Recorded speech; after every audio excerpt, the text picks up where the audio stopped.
Hi guys, welcome back to my YouTube channel Manveen makeovers. कैसे हैं आप सब? I know it's been so long कि मैंने कुछ भी पोस्ट नहीं किया। I am so sorry guys. मैं हमेशा आती हूँ और आप लोगों को यही कहती हूँ कि मैं वीडियो पोस्ट नहीं कर रही हूँ। But yes guys, I swear I was very occupied, not with makeups but season ख़त्म होने के बाद मेरी भी वेकेशन टाइम चल रहा था, तो बिल्कुल भी मन नहीं लग रहा था कि मैं कोई भी वीडियो डालूं या पोस्ट करूं। इंस्टाग्राम में काफ़ी एक्टिव थी मैं, लेकिन यूट्यूब में मैं बिल्कुल इनएक्टिव थी। बट आई स्वेयर अब मैं वीडियो पक्का पोस्ट करूंगी क्योंकि अब सीज़न शुरू होने वाला है अप्रैल में। So yes guys, finally it's 1 April and बहुत ही जल्दी हमारा 2025 के 3 महीने निकल भी गए, पता भी नहीं चला। सो आई होप कि आप सब इस साल बहुत अच्छे से मेहनत कर रहे हैं और कुछ ना कुछ अपनी स्किल्स को बढ़ाने की कोशिश कर रहे हैं। सो मेरी आज की जो मॉडल हैं ये बहुत ही प्यारी मॉडल हैं। सो बेसिकली इनका नाम है करिश्मा। सो इनके ऊपर जो मैंने एक लुक क्रिएट किया है वो आप उनके आउटफिट के हिसाब से जज कर सकते हैं, बट ऐसा कोई वो नहीं है कि आप इसे पार्टी में कर सकते हैं या फिर आप इसे कॉकटेल में नहीं कर सकते हैं। आज हमने ब्रांड सारे ही इंटरनेशनल यूज़ किए हैं और हमेशा वही यूज़ करते हैं। बट क्योंकि इनका आउटफिट आज बहुत सिंपल था, नॉर्मल, हमने इनको ईयरिंग्स बनाए थे और साड़ी पहनाई थी, तो आप इन्हें पार्टी मेकअप में भी डाल सकते हैं। बट यहीं पे अगर उनके पास बहुत ही हैवी आउटफिट होता तो आप उसे कॉकटेल या एंगेजमेंट का नाम दे देते। और अगर ब्राइडल ज्वेलरी और आउटफिट होता तो आप इसे ब्राइडल मेकअप का नाम दे देते। तो गाइस, मेकअप नहीं बदलता, हमेशा कपड़े बदलते हैं और उसी के अकॉर्डिंग मेकअप को नाम दिया जाता है।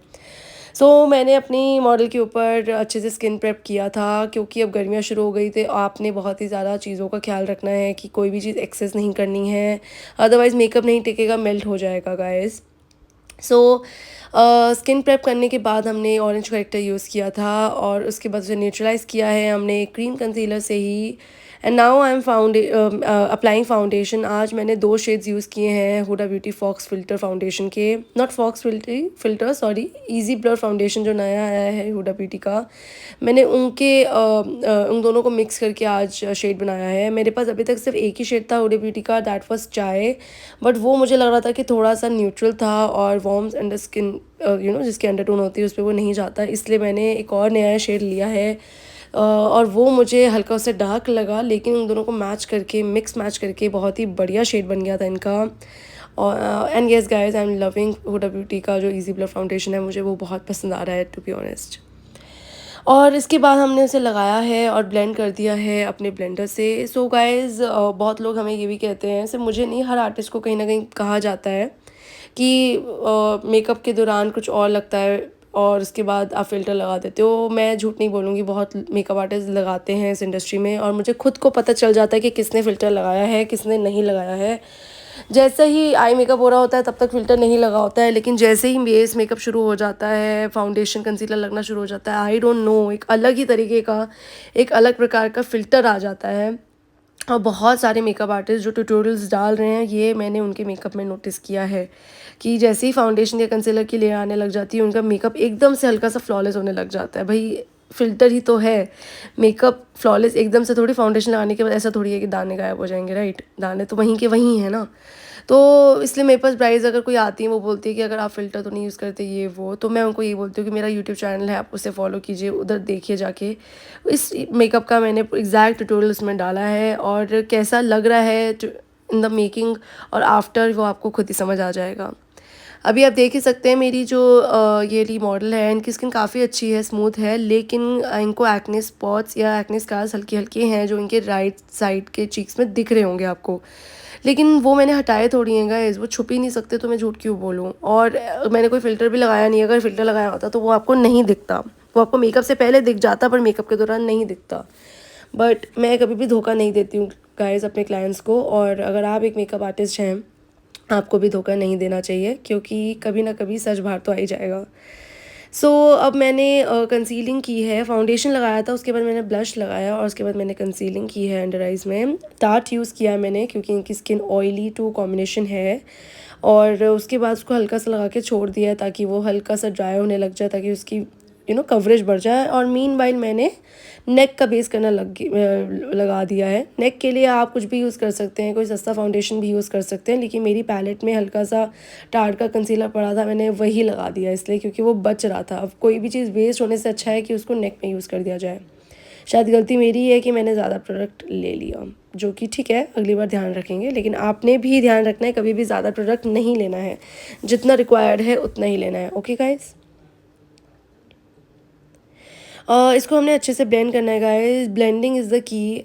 मेकअप में आप जितना अच्छे से ब्लेंड करेंगे, मेकअप उतना ही ज़्यादा स्मूथ और उतना ही ज़्यादा अच्छा बनता है, उतना ही अच्छा बैठता है बेस। और इनकी स्किन जो है काफ़ी ज़्यादा ग्लोई थी, ड्यूई थी, तो आप देख ही सकते हैं कि फाउंडेशन भी कितना खूबसूरत तरीके से बैठ रहा है इनकी स्किन पे। And yes, I was very satisfied with the makeup.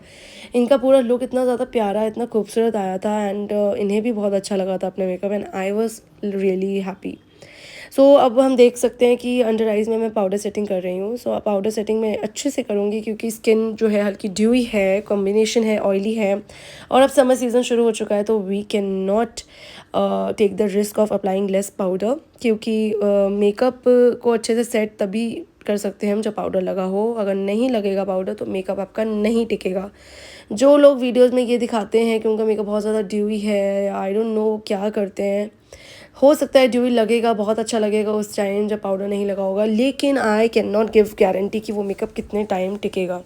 क्योंकि अगर मेकअप को टिकाना ज़रूरी है तो उसके लिए पाउडर भी लगाना ज़रूरी है। बिना पाउडर के मेकअप नहीं टिक सकता है। It should be matte, completely matte. And specially अगर किसी की स्किन ऑयली या कॉम्बिनेशन है, तब तो मुझे नहीं लगता कोई रिस्क लेने का मतलब है, क्योंकि थोड़ी देर के बाद वो अपने आप ही ड्यूई हो जाती है और ऑयली हो जाती है। ब्लश आप देख सकते हैं मैंने कितने अच्छे से लगाया था, लेकिन वो सब पाउडर लगाने के बाद गायब हो गया, क्योंकि ऐसा ही होता है, ब्लश हमेशा कम ही हो जाता है, और इसलिए मैंने थोड़ा सा पाउडर ब्लश लगाया था ऑन द टॉप। अब मैं आईब्रोज कर रही हूँ। इनकी आईब्रोज ऑलरेडी घनी है, लेकिन येस, आज की वीडियो में आपको बहुत अच्छे से आईब्रो शेपिंग करने को मिलेगा, सीखने को मिलेगा कि मैं कैसे आईब्रोज को शेप करती हूँ। सो आप आराम से देखिए ये वाला सेक्शन, ये वाला क्लिप। मैं कट नहीं करूँगी, कि कोई म्यूज़िक भी नहीं लगाऊंगी, क्योंकि जब मैं म्यूज़िक लगाती हूँ तो मुझे बहुत गालियाँ सुनने को मिलती हैं कि मैं म्यूज़िक क्यों लगाती हूँ, वॉइस ओवर क्यों नहीं देती हूँ। इसलिए अब मैंने सोच लिया है कि अब मैं कितना भी बिज़ी हूँ, मैं वॉइस ओवर ही दूँगी, मैं गाने नहीं लगाऊंगी, क्योंकि गाने जब लगाती हूँ तो मुझे बहुत गालियाँ पड़ती हैं कमेंट्स में कि आप तो कुछ बोलते ही नहीं हो, क्या फ़ायदा वीडियो देखने का, जब गाना ही लगाना है तो पता नहीं कितना कुछ सुनने को मिलता है। बट ठीक है, अब मैं नहीं करूँगी। ओके, खुश। ठीक है, तो अब हम आईब्रोज़ को अच्छे से कर रहे हैं। और येस गाइस, मैं हमेशा पहले बेस करती हूँ, फिर आईब्रो करती हूँ, लास्ट में आई मेकअप करती हूँ। अब आप देख सकते हैं कि जैसे मैंने पहले बेस किया है, तो वो बेस कितना खूबसूरत लग रहा है, कितना स्मूथ लग रहा है, और बहुत ही प्यारा सा पिंकी पिंकी बेस बना है। ऐसा नहीं है कि वो गोरी हैं तो मैंने इनको येलो कर दिया है। लाइटिंग से में भी फ़र्क पड़ सकता है। मेरा बैकग्राउंड पे आप देख सकते हैं थोड़ा वार्म है, मतलब ब्राउनिश में है, तो लग सकता है, लेकिन वो बिल्कुल भी वार्म या येलो अंडरटोन नहीं हुआ था। इनफैक्ट बेस हल्का फेयर अंडरटोन का ही मैंने किया था और पिंकी अंडरटोन ही किया था, बिकॉज मेरी जो मॉडल थी उन्होंने मुझे एक चीज़ ज़रूर कह दी थी कि that I love blush and I too love blush. तो जहाँ ब्लश वाले लोग साथ में मिलते हैं वहाँ धमाका ही होता है। सो मैंने अच्छे से ब्लश लगाया था इनको, और बाद में मैं हल्का सा और लगाऊंगी टू इंटेंसिफाई ब्लश। अब हम आई मेकअप करेंगे। सो आई मेकअप में आज मैंने एक नई पैलेट यूज़ की है, एंड गाइस आप यकीन नहीं मानेंगे, ये सिर्फ 1000 रुपये से नीचे की पैलेट है, और इसने इतना अच्छा लुक दिया है। मतलब मैं हैरान हो गई थी कि मतलब इतनी सस्ती पैलेट और हुडा ब्यूटी को भी इसने टक्कर मार दी, and I was completely shocked.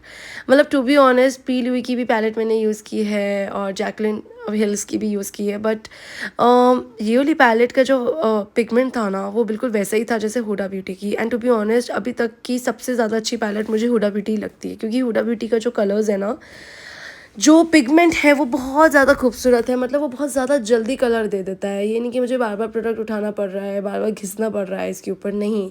Hooda beauty की पैलेट्स आर अमेजिंग, एंड उसकी जो एक्सप्रेसो, आई डोंट नो क्या नाम है उसका, एक्सप्रेसो है, इम्प्रेसो है, मुझे याद क्यों नहीं आ रहा। अब समझ ही गए होंगे कौन सी पैलेट की मैं बात कर रही हूँ। वो मेरी फेवरेट पैलेट है। लेकिन जब मैंने ये पैलेट ली तो मेरे को पता था इस बारे में कि ये पैलेट बहुत अच्छी है, क्योंकि काफ़ी स्पॉन्सर्स हो रहे थे इसकी और काफ़ी लोग यूज़ कर रहे थे इस पैलेट को।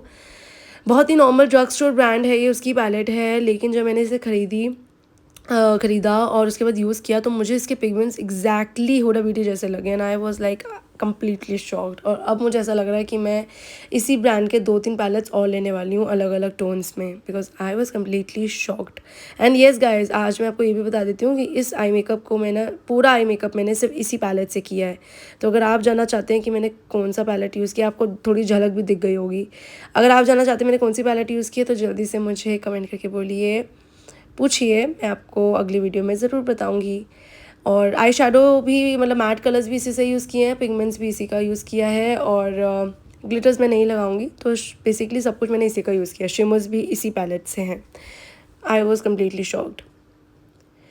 देख रहे हैं आप गाइस कितना प्यारा पिगमेंट आ रहा है इसका, बहुत ही प्यारा, वेरी ब्यूटीफुल। सो आई मेकअप कंप्लीट होने के बाद ना मैंने लैशेज़ लगाई थी। सो लैशेज़ मैं चाह रही थी कि मैं बहुत लाइट भी ना दूँ, बहुत हैवी भी ना दूँ, बिकॉज साड़ी थी तो मैं हल्की सी लाइट टू मीडियम लैशेज़ में जाना चाह रही थी। तो इसलिए मैंने इनको येली लैशेज़ लगाई और ये इन पे बहुत ज़्यादा खूबसूरत लग रही थी। लेकिन आज इस वाली लैशेज़ में थोड़ी प्रॉब्लम आ रही थी इनको। सो मैंने लगाने के बाद भी बहुत ज़्यादा मुझे दिक्कत हुआ था इनको येली लैशेज़ लगाने में। अंडर आइज़ में मैंने कंप्लीट कर लिया था, लिपस्टिक भी कंप्लीट कर लिया था, लेकिन उसके बाद बहुत दिक्कत हो रही थी। तो मैंने फिर येली लैशेज़ को बाद में रिमूव करने के बाद उसी लैशेज़ मतलब सेम वही लैश का स्टाइल लगाया था, बट एक नया पेड़ लगाया था, क्योंकि इनकी आंखों से कंटिन्यूसली पानी आने की वजह से लैश जो थी वो इनर कॉर्नर में स्टिक नहीं हो रही थी। तो वो बार बार दिख रहा था, तो वो मुझे अच्छा नहीं लगता। मुझे मेकअप बिल्कुल क्लीन पसंद है, प्रिसाइज पसंद है, हल्का सा भी इधर उधर नहीं होना चाहिए, मुझे पसंद नहीं है वो चीज़। और आईज़ एक बहुत ही इंपॉर्टेंट पार्ट होता है हमारे पूरे फेस का, तो हम कोई भी गलती नहीं कर सकते हैं। सो मैंने अभी भी इनको ग्लू लगा दिया है आईज़ में, लैशेज़ में, क्योंकि बार बार वो निकल रहा था। और उसके बाद मैंने उनको बोल दिया था कि आंखें बंद कर लें, तब तक मैं इनको लिप लाइनर लगा देती हूँ। और लिप लाइनर लगा दिया था, लेकिन उसके बाद भी लैशेज़ नहीं चिपक रही थी।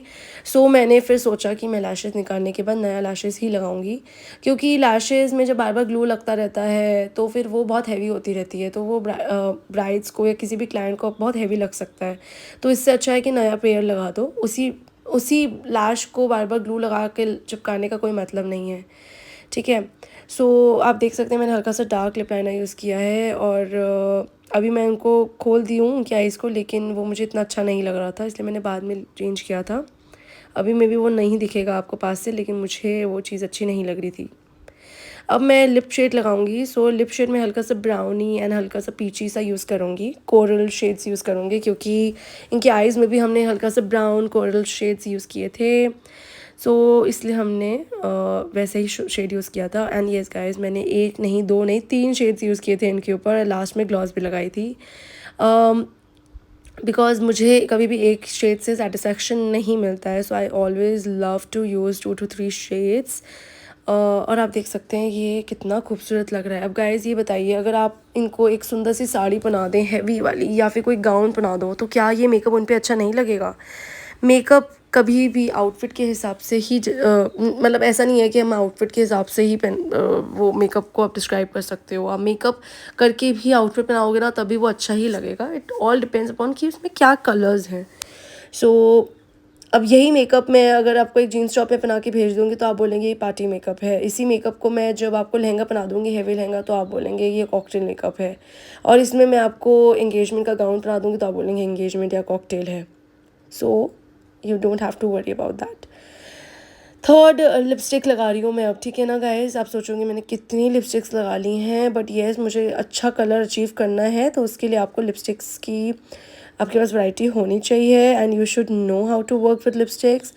एंड डोंट वरी, इसके बाद मैं एक लिप ग्लॉस लगाऊंगी, ये लास्ट स्टेप होगा हमारा, और फिर हमारा मेकअप हो जाएगा complete.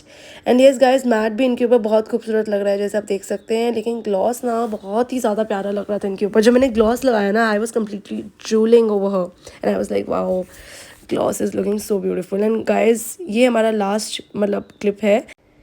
So guys this is the final look. I hope कि आपको अच्छा लगा हो, because I am loving it and I will see you in my next video. Bye.